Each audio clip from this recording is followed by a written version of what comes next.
हम सब लोग हर प्रोग्राम में, हर कार्यक्रम में बताते आदिवासी इस देश का मालिक है। अरे बताने से नहीं होगा इस देश का मालिक। हम सच में इस देश के मालिक है तो आनंद भाई जैसा काम करो, आनंद भाई जैसा उल्लंघन करो, जैसा डैम को रद्द किया, वन हक, वन फॉरेस्ट के खिलाफ काम करते, आदिवासी को बचाने का काम करते, इसको बोलते हैं इस देश का मालिक, इसका देश का असली मालिक। आज इस प्रोग्राम को फेल करने के लिए, आदिवासी सांस्कृतिक कार्यक्रम को फेल करने के लिए, उसकी कॉपी करने के लिए जो बीजेपी का दलाल है, जो हमारे आनंद भाई की कॉपी करने का काम करने की कोशिश करता है, वो बीजेपी का दलाल ने आज वाजदा में एक छोटा सा प्रोग्राम रखा था। आनंद भाई, ऐसे दलाल बहुत रहेंगे, आते जाएंगे, लेकिन अपने जैसे शेर को कभी, आपके जैसे शेर की जैसी कॉपी कोई कर नहीं सकता। वो आईटी सेल चलाता है, मैंने सुना, उसका नाम है धवल। ओ बीजेपी के दलाल धवल को मैं बताता हूं इस मन से, अभी ये आदिवासी सोया नहीं है। धरती आबा बिरसा मुंडा, भगवान एकलव्य, तंट्या मामा का उल्लंघन, तीर कमान हाथ में लेके अभी जल जंगल बचाने का काम कर रहा है। इस मन से मेरे सभी साथियों को, सभी बहनों को, सभी भाइयों को विनती करता हूं, इस देश में बहुत बड़ा संकट आया है, इस देश को बचाना है। हजारों अनंत भाई तैयार होने, तब ये देश बचेगा और आदिवासी का जल जंगल बचेगा। अभी वो मणिपुर में अभी गवर्नमेंट बैठ गई। जब 22-23 को जो मणिपुर जला गया, तो अभी तक जो खुद का बोलता है मैं चाय बेचता था, मैंने तक कभी देखा नहीं चाय बेचने वाला। आपने देखा होगा तो मुझे मालूम नहीं, वो कभी जाके नहीं आया मणिपुर में। मैं मणिपुर जाके आया। हम लोग बहुत सुरक्षित है क्योंकि आनंद भाई जैसा लीडर है हमारे पास। लेकिन मणिपुर में जो म्यांमार से आए हुए लोग हैं, वो हमारे जमीन लूटने के लिए आरक्षण की मांग कर रहे हैं। हमारे माता बहनों को अत्याचार हुआ, अन्याय किया, उनके कपड़े बांटे, नंगा घुमाया और सामूहिक बलात्कार किया, फिर भी वो बलात्कारियों को पकड़ा नहीं गया, उनको फांसी नहीं दे दी। ये चाय बेचने वाले के सरकार में जब पूरे देश में आंदोलन हुए, तब राष्ट्रपति राजवट लागू की। मैं पिछले हफ्ते 7-8 दिन हो गए दिल्ली गया था, तो मणिपुर के लोग आए थे क्योंकि वहां सरकार बनाने वाले थे। सरकार बनाई, मैते लोगों का ही वहां सीएम बिठाया गया। अभी फिर से उधर झगड़ा चालू है, फिर से उधर लड़ाई चालू है, लेकिन मीडिया कोई दिखा नहीं रहा। हमारे घर जला दे रहे अभी भी। फिर हमारे कुछ लीडर है हमारे संगठन के, म्यांमार से आए हुए लोग मणिपुर में आरक्षण की मांग कर रहे हैं, और थाईलैंड से आए हुए लोग आसाम में आदिवासी का आरक्षण की मांग कर रहे हैं। पश्चिम बंगाल में उधर 1.5 लाख फर्जी आदिवासियों का सर्टिफिकेट बांग्लादेशियों को दिया है उधर, वो हमारे लोग उसके खिलाफ आवाज उठा रहे हैं। बांग्लादेशी लोग और झारखंड में कुर्मी का जो आंदोलन चल रहा है, वो आर्य लोग जो बाहर से आए हुए ब्राह्मण लोग, वो उधर हमारा आदिवासी का आरक्षण मांग रहे हैं।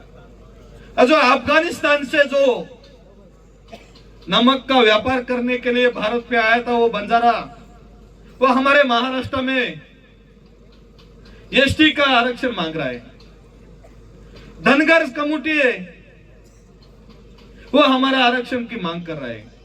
लेकिन आपने देखा होगा सोशल मीडिया पे, महाराष्ट्र में जब जब आरक्षण की बात आती है, तब तब हमारे 25 या 26 विधायक है, 4 सांसद है, ये गांडवे सारे हमारे महाराष्ट्र। तब मैंने बताया, जो रेल की पटरी है, जो दिल्ली जाती है, कलकत्ता जाती है, गोरखपुर जाती है, चेन्नई जाती है, वो आदिवासी जमीन से जाती है। जब इन लोगों को आरक्षण देने की कोशिश करेंगे, तब हम लोग रात को उस रेल की पटरी को उखाड़ के फेंक देंगे। और जो हमारा मेरा जो क्षेत्र है इगतपुरी में, जो आनंद भाई के आशीर्वाद से मुझे कांग्रेस का विधायक का टिकट मिला था, उसका श्रेय आनंद भाई को जाता है। उन्होंने सिफारिश नहीं की थी राहुल गांधी जी को तो मुझे टिकट नहीं मिलता, लोग मर जाते फिर भी उनको टिकट नहीं मिलता, लेकिन मेरे भाई की वजह से मुझे टिकट नहीं मिला, इसलिए मुझे अभिमान है। वो मेरे क्षेत्र में बहुत बड़े बड़े डैम है, जैसा आपने डैम का विरोध किया ना, वो तब मैं पैदा नहीं हुआ था, तब बड़े बड़े डैम बने। वो डैम का पानी मुंबई में जाता है, बम्बई पानी पीते हैं हमारे क्षेत्र के आदिवासी जमीन के पानी के ऊपर। उनको चैलेंज किया, आदिवासी का आरक्षण, एसटी का आरक्षण, बंजारा धनगरा किसी को जाति को देंगे, जैसा रेल पटरी का मैंने बताया वैसा मुंबई में जो पानी जाता है उसका पाइपलाइन रात को फोड़ देंगे, ये उनको चैलेंज किया था हम लोगों ने। और जिस बाबा साहब आंबेडकर ने हमें जीने का अधिकार दिया है उस संविधान से हमें ऊर्जा आती है। ए चाय बेचने वाला जो कहता है, मैं चाय बेचता था गुजरात में, उसने एक गजब की राजनीति खेली, आपको मालूम होना चाहिए। अभी यूजीसी इतना खतरनाक खिलाड़ी है, उन्होंने यूजीसी संसद में पार्लियामेंट में वो बिल पास किया, उसको लागू किया, और तड़ी पर अमित शाह बोलता है इस बिल को कोई विरोध नहीं करेगा। ठीक है, हमने नहीं किया क्योंकि हमारे हित में था, लेकिन इन्होंने एक ऐसा गेम किया, माननीय सुप्रीम कोर्ट में उनके ही दलाल बैठे, उन्होंने उस बिल को यूजीसी को तुरंत रद्द किया। लेकिन हमारा देश का आदिवासी अभी भी सोया हुआ है। सोनम वांगचुक के लिए इतने हमारे सांसद है पूरे देश के, किसी ने पार्लियामेंट में उनकी बात नहीं रखी। लेकिन मैं हमारा महाराष्ट्र का एक सांसद है संजय राउत करके, उनसे मिला, उनके घर पे गया, उनको बताया मैंने इतने दिन हो गए हमारा आदिवासी नेता सोनम भाई को जेल में रखा गया है, वो जेल में एक है, कहा है, किधर है हमें मालूम नहीं, उसकी आप इंक्वायरी करो। फिर वो संजय राउत जी ने पार्लियामेंट में आवाज रखी, सोनम वांगचुक जिंदा या मर गया वो सरकार ने दिखाना चाहिए। उनकी बीबी माननीय सुप्रीम कोर्ट में हर दिन जाती है, कब बेल होगी, कल बेल होगी, लेकिन हमारा एक भी आदिवासी उनके साथ खड़ा नहीं। कल सोनम वांगचुक जैसी परिस्थिति लक्की भाई की होगी, आनंद भाई की होगी, किसी की भी हो सकती है, लेकिन हमें जब सोनम वांगचुक के साथ रहेंगे तब हमारे ऊपर कभी ऐसी नौबत नहीं आएगी। आप बोल रहे भाई नहीं होगी, लेकिन ये जहरीले सांप है, जो जो आदिवासी के हित की बात रखते हैं, आदिवासी के बारे में बोलते हैं, आदिवासी के लिए लड़ता है, उसको कैसा खत्म करना है इन लोगों के पास प्लानिंग है। लेकिन हम लोग डरते नहीं, इसलिए हमारे राहुल जी बोलते हैं डरो मत। लेकिन इस मंच से सभी देश के आदिवासियों का आह्वान करता हूं, सोनम वांगचुक के साथ हम सब लोगों को खड़ा रहना है और उस लेह लद्दाख को न्याय देना है।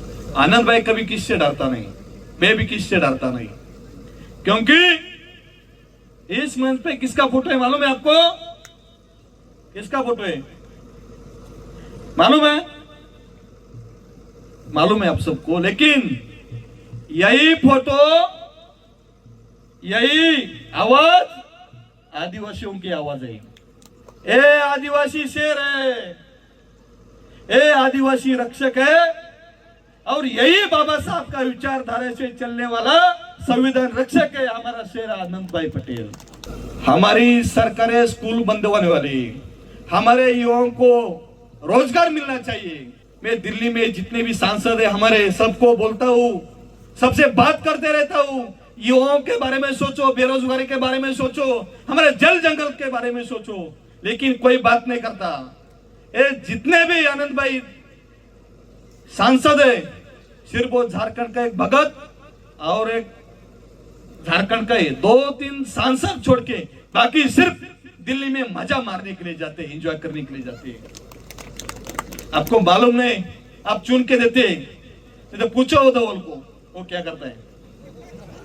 कभी आदिवासी गीत की बात रचेगा, कभी पार्लियामेंट में, संसद में, विधान भवन में, चाय बेचने वाले मोदी के पास या तड़ी पर अमित शाह के पास कभी बात रखी का आदिवासी हित के? जो डैम रद्द किया उसके बारे में बात रखी का? आप उसको जवाब पूछो। यही हमारे आनंद भाई की पहचान है। और जब जब बारी आएगी तब तब मैं महाराष्ट्र से आऊंगा, लेकिन पूरा देश से आदिवासी लेके उनके साथ यहाँ खड़ा रहूंगा। और इनको चाय बेचने के लिए जगह भी नहीं रहेगी। आदिवासी का आरक्षण खत्म करने का काम कैसा चल रहा है मैं आपको बताता हूँ जाते जाते। आनंद भाई, हम सब लोगों का इसके ऊपर भी काम करने हैं। हम जल जंगल जमीन की रक्षा करते हैं, हमारे माता को बचाते हैं, जमीन को बचाते हैं, लेकिन हमें हमारा आरक्षण बचाना है तो हमारे माता बहनों को, हमारे छोटी छोटी बच्चों को बोलता हूं मैं इस मंच से, मैं किसी के प्रेम के बारे में नहीं बोलूंगा, मैं विरोध नहीं करूंगा, लेकिन हमारे आदिवासी लड़कियों को प्यार के झाले में फंसाकर उनके नाम पर बहुत आदिवासी जमीन खरीद रहे हैं।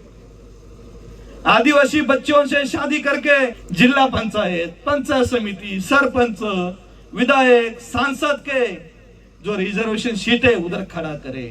जो नौकरी है हमारी रिजर्वेशन के नाम पे, जो अदर समाज के लोग घर पे बैठते हैं और हमारे आदिवासी लड़की को रिजर्व की सीट पे काम पे लगा देते हैं।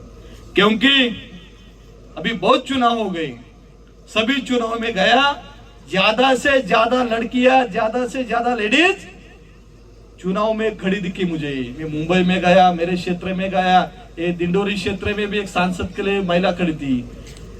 महाराष्ट्र में इतनी लड़कियां हमारे रिजर्वेशन की सीट पे खड़ी थी और उनके पति गैर आदिवासी थे। नहीं तो हमारा कोई क्षेत्र खाली नहीं रहेगा।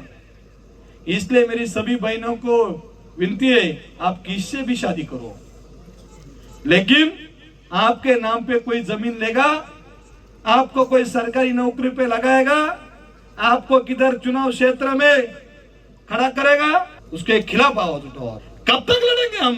क्योंकि पिताजी की जात लड़की को लगती है। उन सब को यहां से मैं आह्वान करता हूं, मत छेड़ो आदिवासियों को। कमला बेन और चाय बेचने वाले तड़ीपारी सब लोगों को बोलता हूं मैं, मत छेड़ो आदिवासियों को। लड़ाई लड़ना मुश्किल होगा, ऐसा इतिहास लिख देंगे, आपको पढ़ना मुश्किल होगा। मैं झुक नहीं सकता, मैं झुक नहीं सकता। मैं शेवरे का अखंड बागू, मैं शेवरे का अखंड बागू। जला दे जो दुश्मन की रोह को, जला दे जो दुश्मन की रोह को। मैं उसी आदिवासी का बेटा हूं, मैं उसी आदिवासी का बेटा हूं। जय जोहार।